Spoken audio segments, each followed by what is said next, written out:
ಎಲ್ರಿಗೂ ನನ್ನ ನಮಸ್ಕಾರ. ಇಂದಿನ ಈ ವಿಡಿಯೋಲಿ ನಾವು ಕಂಡೀಷನಲ್ ಸ್ಟೇಟ್ಮೆಂಟ್ಸ್ ಅನ್ನೋ ಒಂದು ಕಾನ್ಸೆಪ್ಟ್ ಬಗ್ಗೆ ತಿಳ್ಕೊಳ್ಳೋಣ. ಏನಪ್ಪ ಈ ಕಂಡೀಷನಲ್ ಸ್ಟೇಟ್ಮೆಂಟ್ಸ್ ಅನ್ನೋ ಒಂದು ಕ್ವಶನ್ ಮಾರ್ಕ್ ನಮ್ಮೆಲ್ಲರಲ್ಲೂ ಇದ್ದೇ ಇರುತ್ತೆ. ಹೆಸರಲ್ಲೇ ಕಂಡೀಷನಲ್ ಸ್ಟೇಟ್ಮೆಂಟ್ಸ್ ಅಂತ ಇದೆ, ಅಂದ್ರೆ ಒಂದು ಕಂಡೀಷನ್ಸ್ ಸುತ್ತ ಈ ಒಂದು ಕಾನ್ಸೆಪ್ಟ್ ರಿವಾಲ್ವ್ ಆಗ್ತದೆ. ಏನಪ್ಪ ಕಂಡೀಷನ್ಸ್ ಅಂತ ಅಂದ್ರೆ ಸಾಕಷ್ಟು ಯೂಸ್ ಕೇಸಸ್ ಅಥವಾ ಒಂದು ಸಿನಾರಿಯೋ ಒಂದು ಸಂದರ್ಭ ತಗೊಂಡ್ರೆ ಅದರಲ್ಲಿ ಸುಮಾರಷ್ಟು ಕಂಡೀಷನ್ಸ್ ಬರ್ತಾ ಹೋಗುತ್ತೆ ಅಲ್ವಾ. ಒಂದು ಕಂಡೀಷನ್ಸ್ ಕರೆಕ್ಟ್ ಆದ್ರೆ ನಾವು ಒಂದು ಆಕ್ಟಿವಿಟಿ ಮಾಡ್ತೀವಿ, ತಪ್ಪಾದ್ರೆ ಇನ್ನೊಂದು ಆಕ್ಟಿವಿಟಿ ಮಾಡ್ತೀವಿ. ಈ ತರ ಸಾಕಷ್ಟು ಉದಾಹರಣೆಗಳು ನಮ್ಮಲ್ಲಿ ಡೈಲಿ ಲೈಫಲ್ಲಿ ಇದ್ದೇ ಇರುತ್ತೆ. ಇವೆಲ್ಲನೂ ಪೈಥಾನ್ ಕೋಡ್ ಮುಖಾಂತರ ಹೇಗಪ್ಪ ಹೊರಹಾಕೋದು ಅಂತಂದ್ರೆ ಈ ಒಂದು ಕಾನ್ಸೆಪ್ಟ್ ಇದೆ, ಅದನ್ನ ನಾವು ಕಂಡೀಷನಲ್ ಸ್ಟೇಟ್ಮೆಂಟ್ಸ್ ಅಂತ ಕರಿತೀವಿ. ಏನಪ್ಪ ಇಫ್ ಒಂದೇನ ಇರೋದು ಅಂತ ಒಂದೇಗಿರ್ಬೋದು, ಯಾಕಂದ್ರೆ ಸ್ಲೈಡ್ ಅದನ್ನೇ ತೋರಿಸ್ತಾ ಇದೆ. ಇಫ್ ಕಂಡೀಷನಲ್ ಸ್ಟೇಟ್ಮೆಂಟ್ಸ್ ಅನ್ನೋದು ಫಸ್ಟ್ ಭಾಗ ನಾವು ತಿಳ್ಕೊಳ್ಬೇಕು. ಅದಾದ್ಮೇಲೆ if else if, nested if ಅಂತ ಸಾಕಷ್ಟು ಕಾನ್ಸೆಪ್ಟ್ಸ್ ಬರ್ತಾ ಹೋಗುತ್ತೆ. ಎಲ್ಲಾನು ನಾವು ತಿಳ್ಕೊತಾ ಹೋಗೋಣ. ಫಸ್ಟ್ ಥಿಯರಿ, ಆಮೇಲೆ ಸಾಕಷ್ಟು ಪ್ರಾಬ್ಲಮ್ಸ್ ಕೂಡ ಮಾಡೋಣ. ಫಸ್ಟ್ ಅರ್ಥ ಮಾಡ್ಕೊಳ್ಳೋಣ ಏನಿದು ಇಫ್ ಕಂಡೀಷನಲ್ ಸ್ಟೇಟ್ಮೆಂಟ್ಸ್ ಅಂತ.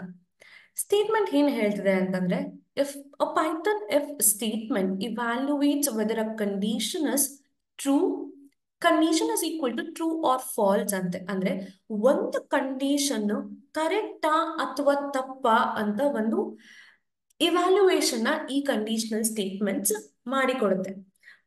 ಏನಾದ್ರೂ ಕಂಡೀಷನ್ಸ್ ಇರ್ಬೋದು, ಆಯ್ತಾ. ನಾವು ಒಂದು ಎಕ್ಸಾಂಪಲ್ ತಗೊಳ್ಳೋಣ. ಇಲ್ಲಿ ನಾವು ಎರಡು ವೇರಿಯಬಲ್ ತಗೊಳ್ತಾ ಇದೀವಿ.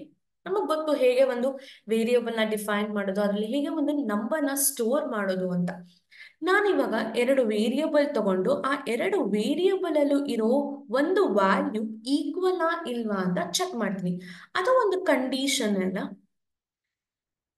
ಕಂಡೀಷನ್ ಏನು ಅಂದ್ರೆ ಈಕ್ವಾಲಿಟಿ ಆಫ್ ಟೂ ವೇರಿಯಬಲ್ಸ್ ಅಂತ. ಏನು ಅಂತಂದ್ರೆ ನಾನು ಒಂದು ಎ ಅನ್ನೋ ಒಂದು ವೇರಿಯಬಲ್ ತಗೊಂಡಿದೀವಿ, ಬಿ ಅಂತ ಒಂದು ವೇರಿಯಬಲ್ ತಗೊಳ್ಳೋಣ. ಈ ಎರಡು ವೇರಿಯಬಲ್ ಅಲ್ಲೂ ಒಂದು ವ್ಯಾಲ್ಯೂನ ಸ್ಟೋರ್ ಮಾಡೋಣ, ಒಂದು ನ್ಯೂಮರಿಕ್ ವ್ಯಾಲ್ಯೂನ ಸ್ಟೋರ್ ಮಾಡ್ತೀನಿ ಅಂತಾನೆ ತಿಳ್ಕೊಂಡು 2 ಮತ್ತೆ 3. ನಾನು ಒಂದು ಕಂಡೀಷನ್ ಬರಿಬೇಕು. ಹೇಗೆ ಅಂದ್ರೆ ಈ ಎರಡು ವೇರಿಯಬಲ್ ಇರಲು ವ್ಯಾಲ್ಯೂ ಕರೆಕ್ಟಾ ಇಲ್ವಾ ಅಂತ ಚೆಕ್ ಮಾಡಬೇಕು. ಹೇಗೆ ಚೆಕ್ ಮಾಡ್ಬೋದು ಅಂತಂದ್ರೆ ನಮಗೆಲ್ಲರಿಗೂ ಗೊತ್ತಿದೆ, ಅದನ್ನ ನಾವು ಈಕ್ವಲ್ ಟು ಆಪರೇಟರ್ ಮುಖಾಂತರ ಮಾಡ್ತಾ ಹೋಗ್ಬೋದು ಅಂತ. ಅದೇ ಎ ಈಕ್ವಲ್ ಟು ಬಿ ಅಂದ್ರೆ ಏನು, 2 ಈಕ್ವಲ್ ಟು 3. ನಾನು ಈ ತರ ಸ್ಟೋರ್ ಮಾಡಿದೀನಿ, ಬಟ್ ಹೇಗೆ ಅದನ್ನ ಚೆಕ್ ಮಾಡೋದು? ಆಗ ನಮ್ಗೆ ಬರೋದೇ ಇಫ್ ಕಂಡೀಷನಲ್ ಸ್ಟೇಟ್ಮೆಂಟ್ ಅಂತ. ಇಫ್ ಅನ್ನೋ ಒಂದು ಕೀವರ್ಡ್ ಮುಖಾಂತರ ಈ ಒಂದು ಬಾಡಿ ಸ್ಟ್ರಕ್ಚರ್ ನಾವು ಹೇಳ್ತಾ ಹೋಗ್ಬೋದು. ಇದು ಕರೆಕ್ಟಾ? ಇಲ್ಲ ಅಲ್ಲ.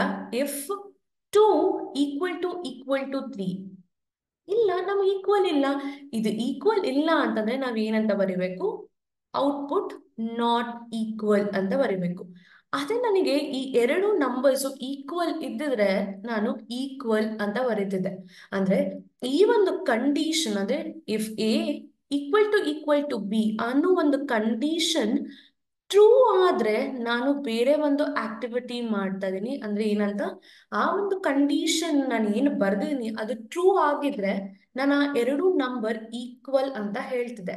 ಅದೇ ಈ ಒಂದು ಕಂಡೀಷನ್ ಫಾಲ್ಸ್ ಆದ್ರೆ ಅಂದ್ರೆ ತಪ್ಪಾಗಿದ್ರೆ ನಾನು ಬೇರೆನೇ ಒಂದು ಆಕ್ಟಿವಿಟಿ ಮಾಡ್ತಾ ಇದೀನಿ. ಅಂದ್ರೆ ಏನ್ ಹೇಳ್ತಾ ಇದೀನಿ, ಆ ಎರಡು ನಂಬರ್ ಈಕ್ವಲ್ ಅಲ್ಲ ಅಂತ ಹೇಳ್ತಾ ಇದೀನಿ. ಈ ತರ ಎವ್ಯಾಲ್ಯೂಯೇಷನ್ ಯಾವುದು ಮಾಡ್ಕೊಡುತ್ತೆ ನಮ್ಗೆ ಅಂದ್ರೆ ಇಫ್ ಕಂಡೀಷನಲ್ ಸ್ಟೇಟ್ಮೆಂಟ್ಸ್ ಮಾಡಿಕೊಡುತ್ತೆ. ಅಂದ್ರೆ ಈ ಎಲ್ಲಾ ಒಂದು ಕಂಡೀಷನಲ್ ಸ್ಟೇಟ್ಮೆಂಟ್ಸ್ ಇರೋದೆ ಈ ತರ ಒಂದು ಕಂಡೀಷನ್ಸ್ ನ ಎವ್ಯಾಲ್ಯೂಯೇಟ್ ಮಾಡಕ್ಕೆ. ಇದು ಒಂದು ಪುಟ್ಟ ಸಣ್ಣ ಎಕ್ಸಾಂಪಲ್. ಇದೇ ರೀತಿ ನೀವು ಸಾಕಷ್ಟು ಮತ್ತಷ್ಟು ಕಾಂಪ್ಲಿಕೇಟೆಡ್ ಕಂಡೀಷನಲ್ಸ್ ನ ಕೂಡ ಈ ಒಂದು ಕೋಡ್ ಮುಖಾಂತರ ಎಕ್ಸಿಕ್ಯೂಟ್ ಮಾಡ್ತಾ ಹೋಗ್ಬೋದು.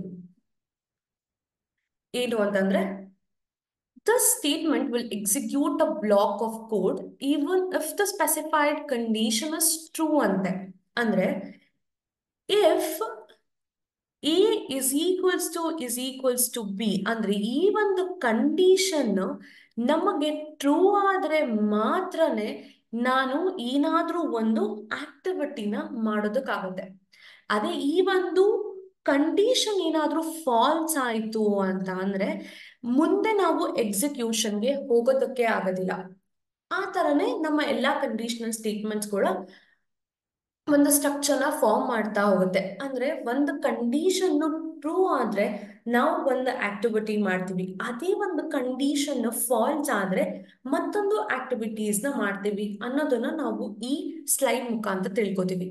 ಸಾಕಷ್ಟು ಎಕ್ಸ್ಪೀರಿಯನ್ಸ್ ಬೇಕು ಅಂತಂದ್ರೆ ನಾವು ಇದನ್ನ ಎಕ್ಸಿಕ್ಯೂಟಿವ್ ಮುಖಾಂತರ ತಿಳ್ಕೊಬೇಕಾಗತ್ತೆ. ಮುಂದಿನ ವಿಡಿಯೋಲಿ ನಾವು ಅದನ್ನೇ ಮಾಡ್ತಾ ಹೋಗ್ತೀವಿ. ಇದು ಒಂದು ಸಿಂಪಲ್ ಸಿಂಟ್ಯಾಕ್ಸ್. ಸಿಂಟ್ಯಾಕ್ಸ್ ಅಂದ್ರೆ ಏನು? ಎಲ್ಲ ಒಂದು ರೂಲ್ಸ್ ಅಂತ ಇರತ್ತೆ ಅಲ್ವಾ? ಅದೇ ಒಂದು ವೇರಿಯಬಲ್ ಡಿಫೈನ್ ಮಾಡೋಕ್ಕೂ ನಮ್ಗೆ ಒಂದು ರೂಲ್ ಇದೆ. ಯೂಸರ್ ಡಿಫೈನ್ಡ್ ವ್ಯಾಲ್ಯೂನ ನಾವು ಯೂಸರ್ನ ತಗೊಳ್ಳೋದಕ್ಕೂ ನಮ್ಗೆ ಒಂದು ಕಂಡೀಷನ್ ಇದೆ. ಆ ಕಂಡೀಷನ್ ಅಥವಾ ರೂಲ್ನ ನಾವು ಸಿಂಟ್ಯಾಕ್ಸ್ ಅಂತ ಹೇಳ್ತೀವಿ. ಹೇಗೆ ಈ ಒಂದು ಸಿಂಟ್ಯಾಕ್ಸ್, ಇಫ್ ಬಾಡಿದು ಸಿಂಟ್ಯಾಕ್ಸ್ ಹೇಗಪ್ಪ ಸ್ಟಾರ್ಟ್ ಆಗುತ್ತೆ ಅಂದ್ರೆ ಇಫ್ ಅನ್ನೋ ಒಂದು ಕೀವರ್ಡ್ ಮುಖಾಂತರ ಸ್ಟಾರ್ಟ್ ಆಗುತ್ತೆ. ಇಫ್ ಅನ್ನೋ ಒಂದು ಕೀವರ್ಡ್ ಇಟ್ಟು ಬ್ರಾಕೆಟ್ ನ ಓಪನ್ ಮಾಡಿ, ಬ್ರಾಕೆಟ್ ಓಪನ್ ಮಾಡ್ಬೋದು, ಬ್ರಾಕೆಟ್ ಇಲ್ದನೂ ನಾವು ಬರಿಬೋದು, ಎರಡೂ ಎಕ್ಸೆಪ್ಟ್ ಆಗತ್ತೆ. ನಾವು ಬ್ರಾಕೆಟ್ ಅಲ್ಲಿ ಕಂಡೀಷನ್ ನ ಮೆನ್ಷನ್ ಮಾಡಬೇಕು. ಕಂಡೀಷನ್ ನ ಮೆನ್ಷನ್ ಮಾಡಿ ಕೋಲನ್ ಅನ್ನೋದು ತುಂಬಾನೇ ಇಂಪಾರ್ಟೆಂಟ್. ಕೋಲನ್ ಬಿಟ್ ಆದ್ಮೇಲೆ ನಮ್ಮ ಬಾಡಿನ ನಾವು ಒಂದು ಸ್ವಲ್ಪ ಸ್ಪೇಸ್ ಬಿಟ್ಟು ಬರೆಯಕ್ಕೆ ಸ್ಟಾರ್ಟ್ ಮಾಡಬೇಕು. ನಾವಿದನ್ನ ಇಫ್ ಬಾಡಿ ಅಂತ ಹೇಳ್ತೀವಿ. ನಾನು ಹಾಗೆ ಹೇಳ್ದಂಗೆ ಈ ಒಂದು ಕಂಡೀಷನ್ ಟ್ರೂ ಆದ್ರೆ ನಾವು ಒಂದು ಆಕ್ಟಿವಿಟಿನ ಎಕ್ಸಿಕ್ಯೂಟ್ ಮಾಡ್ತೀವಿ ಅಲ್ವಾ? ಈ ಒಂದು ಕಂಡೀಷನ್ ಟ್ರೂ ಆದ್ರೆ ನಾನು ಏನನ್ನ ಎಕ್ಸಿಕ್ಯೂಟ್ ಮಾಡಬೇಕು ಅದನ್ನ ನಾನು ಈ ಬಾಡಿಯಲ್ಲಿ ಬರಿತಾ ಹೋಗ್ತೀನಿ. ಈ ಬಾಡಿ ಸ್ಟಾರ್ಟ್ ಮಾಡೋದಕ್ಕೂ ಮುಂಚೆ ನಾವು ಒಂದು ಸ್ವಲ್ಪ ಸ್ಪೇಸ್ ಅನ್ನ ಬಿಡಬೇಕು. ಈ ಒಂದು ಸ್ಪೇಸ್ ನಾವು ಇಂಡೆಂಟೇಶನ್ ಅಂತ ಕರಿತೀವಿ. ಈ ಒಂದು ಸ್ಪೇಸ್ ಏನಿರುತ್ತೆ ಅದನ್ನ ನಾವು ಇಂಡೆಂಟೇಶನ್ ಅಂತ ಕರಿತೀವಿ. ಪೈಥಾನ್ ಅಲ್ಲಿ ಈ ಒಂದು ಇಂಡೆಂಟೇಶನ್ ಅನ್ನೋದು ಬಹಳನೇ ಮುಖ್ಯ ಆಗ್ತಾ ಹೋಗುತ್ತೆ. ಇಲ್ಲಿ ಒಂದು ಎಕ್ಸಾಂಪಲ್ ನ ನೋಡ್ಬೋದು. ನಾನು ಈ 7 ಅಂತ ಇನಿಷಿಯೇಟ್ ಮಾಡಿದೀವಿ. ಚೆಕ್ ಮಾಡ್ತಾ ಇದೀನಿ ಏನಪ್ಪಾ ಅಂದ್ರೆ ಎ ಆಲ್ರೆಡಿ 7 ಅಂತ ಇದೆ. ಏನಂತ ಚೆಕ್ ಮಾಡ್ತಾ ಇದೀವಿ? ಇಫ್ ಎ ಗ್ರೇಟರ್ ದ್ಯಾನ್ 3 ಇಲ್ವಾ ಅಂತ ಚೆಕ್ ಮಾಡ್ತಾ ಇದೀನಿ. ಈಗ ಏನಾಗತ್ತೆ? ಇಫ್ ಎ ಜಾಗದಲ್ಲಿ 7 ಅನ್ನೋದು ಬರುತ್ತೆ, 7 greater than 3. 7 obviously greater than 3 ಅಲ್ವಾ? 7 ಗ್ರೇಟರ್ ದ್ಯಾನ್ 3 ಈ ಒಂದು ಕಂಡೀಷನ್ ಟ್ರೂ ಆಯ್ತು. ಈ ಒಂದು ಕಂಡೀಷನ್ ಟ್ರೂ ಆದ್ರೆ ನಾನು ಏನನ್ನ ಆಕ್ಟಿವಿಟಿನ ಎಕ್ಸಿಕ್ಯೂಟ್ ಮಾಡಬೇಕು? ಈ ಒಂದು ಪ್ರಿಂಟ್ ಸ್ಟೇಟ್ಮೆಂಟ್ ನ. ಏನಪ್ಪಾ ಅಂದ್ರೆ ಕಂಡೀಷನ್ ಇಸ್ ಟ್ರೂ. ನೋಡ್ಬೋದು, ಇದು ಬಂದು ನಮಗೆ if body. If body start ಆಗಕ್ಕೂ ಮುಂಚೆ ಸ್ವಲ್ಪ ಸ್ಪೇಸ್ ಇದೆ ಅಲ್ಲ, ಆ ಸ್ಪೇಸ್ ಅನ್ನು ನಾವು ಇಂಡೆಂಟೇಶನ್ ಅಂತ ಕರಿತೀವಿ. ಸ್ಪೇಸಿಂಗ್ ಅನ್ನೋದು ತುಂಬಾನೇ ಇಂಪಾರ್ಟೆಂಟ್ ಪೈಥಾನ್ ಅಲ್ಲಿ. ಇಲ್ಲಿಗೆ ಈ ವಿಡಿಯೋದಲ್ಲಿ ಥಿಯರಿಟಿಕಲ್ ಅಂಡರ್ಸ್ಟ್ಯಾಂಡಿಂಗ್ ಮುಗಿಯುತ್ತೆ. ಮುಂದಿನ ವಿಡಿಯೋಲಿ ಸೇಮ್ ನಾವು ಏನನ್ನ ಅರ್ಥ ಮಾಡ್ಕೊಂಡಿವಿ ಅದನ್ನ ಕೋಡ್ ಮುಖಾಂತರ ಹೇಗೆ ಒಂದು ಜುಪಿಟರ್ ನೋಟ್ಬುಕ್ ಅಲ್ಲಿ ಎಕ್ಸಿಕ್ಯೂಟ್ ಮಾಡೋದು ಅಂತ ತಿಳ್ಕೊಳ್ಳೋಣ. ಧನ್ಯವಾದ.